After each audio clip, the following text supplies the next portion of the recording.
চলো আজ তোমাদের একটা রেসিপি দেখাই। এই যে সব কাটা সবজি আর চিকেন, তার মধ্যে এটা হচ্ছে বাটার, প্রেশার কুকারের মধ্যে। এই বাটারের মধ্যে দিয়ে দেবো পেঁয়াজ, সেটাকে ভালো করে নেড়ে তার মধ্যে দিয়ে দেবো আদা রসুন পেস্ট।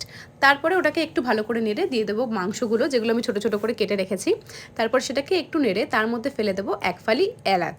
তারপর সেটাকে একটু ভালো করে নেড়ে তার সাথে সব সবজি যেগুলো কেটে রেখেছি, ঘরে যা যা ছিল বেবিকর্ন, বিনস, গাজর এক্সেট্রা, সেগুলো দিয়ে ভালো করে নাড়বো। তারপর পরিমাণ মতো নুন আর একটু টেস্টের জন্য সামান্য টমেটো কেচাপ।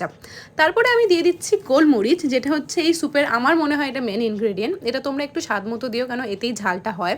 তারপর এটাকে একটু ভালো করে নেড়ে তার মধ্যে দিয়ে দেবো পরিমাণ মতো জল, এবং তার মধ্যে প্রেশার কুকারটাকে দেবো আটকে। তারপর বেশ কয়েকটা সিটির পর এই যে আমাদের স্যুপ রেডি। এটাকে লেটুস পাতা, ধনে পাতা, অরিগ্যানো এক্সেট্রা দিয়ে আমি ভালো করে গার্নিশ করে নিলাম। এটা ঠিক এরকম দেখতে হয়েছিল। তারপর এটা প্রথমেই মুনিয়াকে টেস্ট করতে দিলাম, ওর তো ভীষণ ভালো লেগেছে, ইভেন আমারও খুব ভালো লেগেছে। এটা ভীষণই হেলদি, তোমরা সবাই ট্রাই করতে পারো।